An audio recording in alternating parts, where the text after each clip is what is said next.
وهذا هو الشكل النهائي ديال الكيكه ديالنا من بعد ما بردات. كتجي هكا انت من بعد ما قطعتها، كيجي داك لا كريم فيها متماسك، كتجي شاربه لاصوص، كتجي معلكه. كنتمنىكم تجربوا هذه الوصفه وبصحتكم وراحتكم.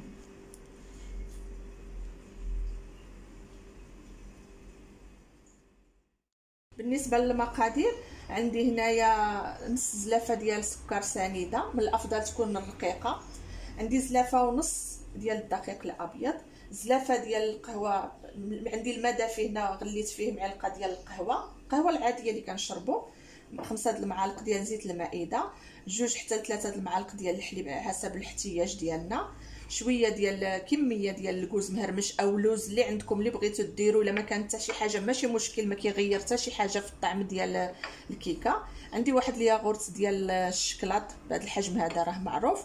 عندي 16 غرام ديال الخماره د الحلوه، و3 المعالق ديال الكاكاو، ومعلقه ديال الخل، وقبيصه د الملحه، وشويه بالنسبه للتنسيم انا درت راس المعلقه ديال نكهه الفاني، او عندكم د الكراميل، او عندكم غير ساشي د الفاني اللي عندكم بغيتو تنسموا به ماشي مشكل.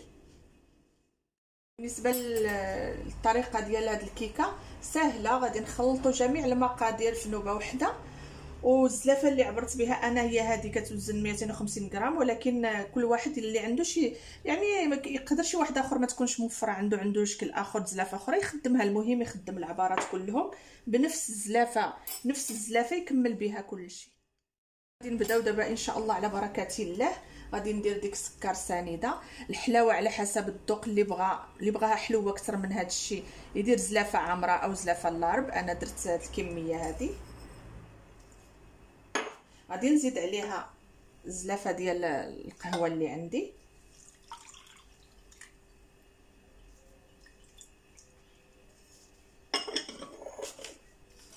غادي ندير 5 المعالق ديال الزيت،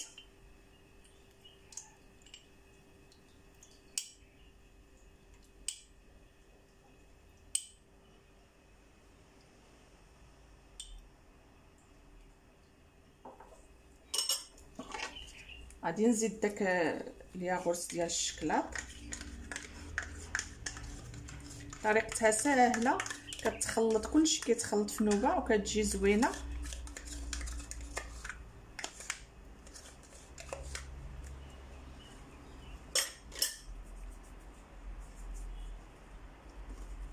غادي نخلط دابا كلشي هكا في الجميع.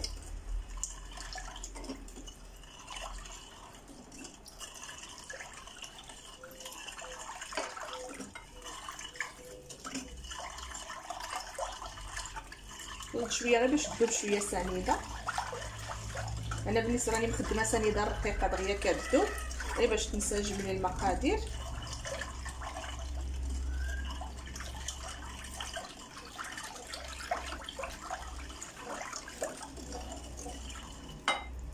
غناخذ ندير 3 المعالق ديال الكاكاو،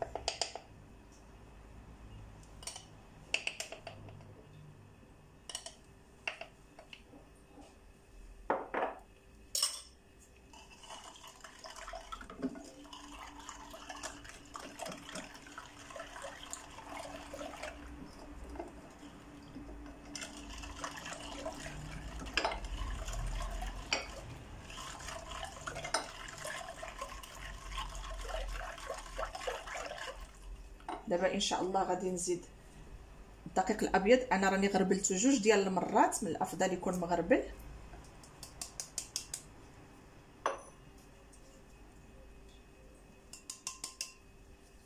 كما قلت لكم نفس الزلافه اللي تعبروا بها المقادير كملوا بها، ماشي ضروري تكون قد هذه او لا، الزلافه اللي عندكم متواجده خدموها.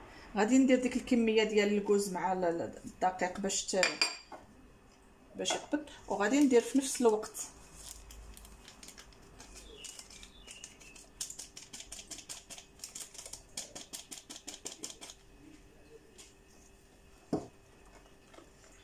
هنا ما كاينش ما سهل منها. اللي ما عمرو جربها يجربها معايا، كتوجد في الحين وما فيهاش مقادير كثيره.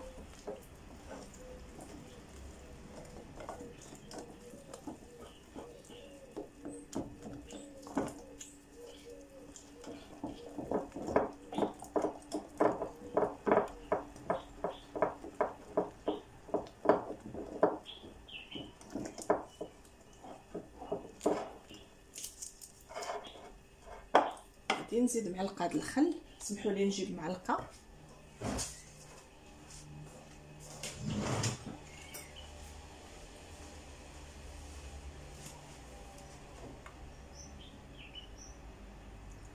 معلقه د الخل وجوج معالق ديال الحليب.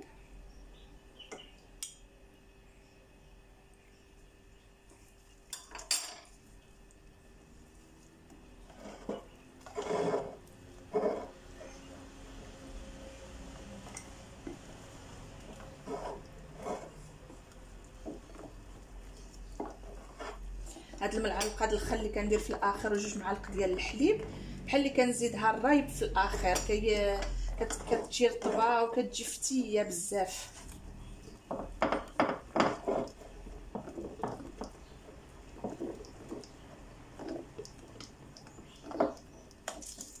شفتوا القوام ديالها؟ ما كتحتاجش شي مجهود ولا نهائيا، ساهله. كنتمنىكم تشجعوا تجربوها. اللي ما عمره جرب هذه الكيكه هذه يجربها معايا.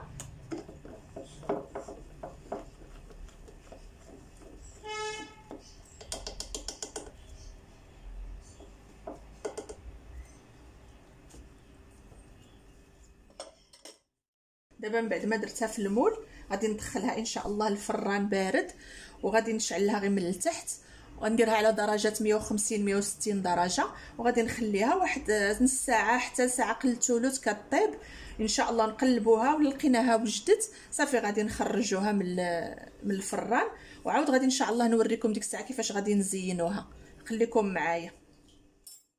دابا من بعد ما خرجت الكيكه من الفران درتها في هذا الغطاء، قلبتها وكتجي على هذا الشكل، كتجي فتيه ورطبه. دابا غادي نخليها على جانب وغادي نصوب لها لاصوص باش غنسقيها. هاد لاصوص غادي ندير فيها زلافه ديال الماء عامره، معلقه ديال النشا كبيره، ومعلقه صغيره ديال هذه قهوه سريعه الذوبان. غادي نديرهم فوق العافيه حتى يغليو، وغادي نرجع معكم باش نوريكم شنو غنزيد فيهم. دابا من بعد ما غلا داك الماء والنشا وقهوه سريعه الذوبان غلا مزيان فوق البوطه، غادي نزيد عليه واحد الكميه ديال الشكلاط. عندي هنايا 6 ديال الشكلاط، النوعيه اللي بغيتو ديروا. وغادي نحرك مزيان حتى يذوب داك الشكلاط فيها.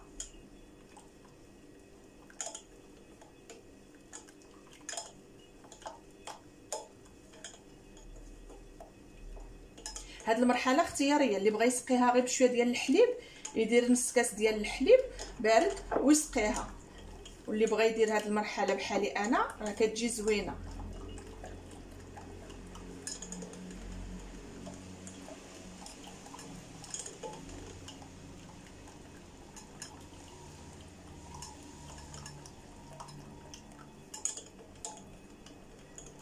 صافي دابا من بعد ما داب لنا الشكلاط في هذا الخليط هذا غادي نعمر منه واحد الكميه.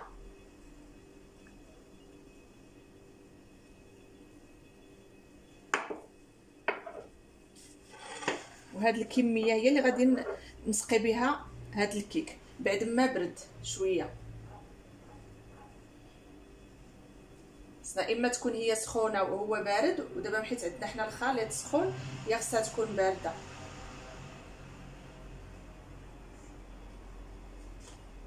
طبعا بعد ما تقبوها تاخذوا كيردون وغادي تقبوها مزيان.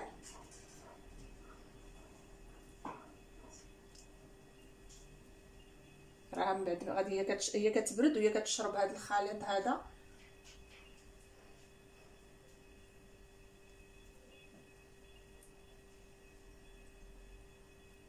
واللي كيبغيها تكون فازقه بزاف غادي يسقيها اكثر من هذا القياس هذا.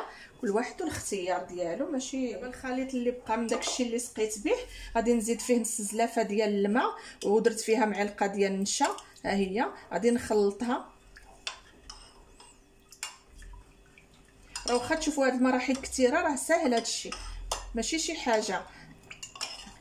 الخليط اللي بقى لي من الكيكه من بعد ما سقيتها زدت فيه معلقه ديال النشا ونص زلافه ديال نص زلافه ديال الماء بارز، الماء عادي ديال حراره الغرفه، وغادي نديرهم نردهم فوق العافيه. ملي غادي يغليو غادي نجيو عاد باش نكملوا الوصفه ديالنا.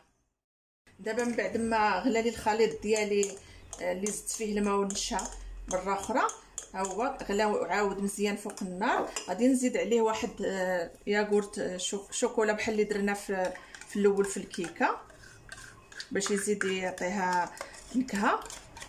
واللي كيبغي الحلاوه راه هاد لا كريم هكا كتجي ناقصه سكر، اللي كيبغي الحلاوه يزيد فيها واحد 2 معالق ديال سكر سنيده. انا كنأكد عليكم راها كتجي هكا ناقصه سكر، لحقاش هنا محليه غير بالسكر ديال دوك الشكلاط اللي درنا وبهذا ديال الياغورت الشكلاط. اما اللي كيبغي الحلاوه يزيد سكر سنيده. ما ينساهاش هنا في هذه المرحله هذه. غادي نحرك مزيان. وتقولوا لي بان قلتي لنا هذه كيكه اقتصاديه، ولكن شفنا المراحل بزاف. انا عنيت اقتصاديه يعني زعما ما فيهاش لا كريمه لا حتى شي حاجه اللي غاليه. اقتصاديه البيض ما فيهاش، الحليب. ولكن هاد المراحل راه سهله، غير الماء والنشا. كنظن راه النشا في اي بيت موجود، والماء راه عندنا حتى ما موجود حتى هو. وانا قلت لكم اللي بغى يسقي الكيكه ملي كتخرج من الفران اللي بغى يسقيها بالحليب راه كتجي فازقه. اللي بغاها فازقه ورطبه بزاف يسقيها بالحليب بلا ما يدير هذا الخليط. يدير الخليط غير باش يعمرها. اما يسقيها اما بالماء والقهوه واما بالحليب الا بغاها تكون رطبه وفازقه بزاف. انا بغيتها تكون عاديه هكا، درت لها هذا الخليط. كنتمنى تكونوا كتفهموني والشرح ديالي يكون كيوصل لكم. ولا ما كانت شي حاجه مفهومه خليوها لي في التعاليق. وكنتمنىكم تجربوا هاد الكيكه هذه، راها كتجي زوينه. غادي نعمروا هاد الوسط ديالها بهذا الخليط هذا.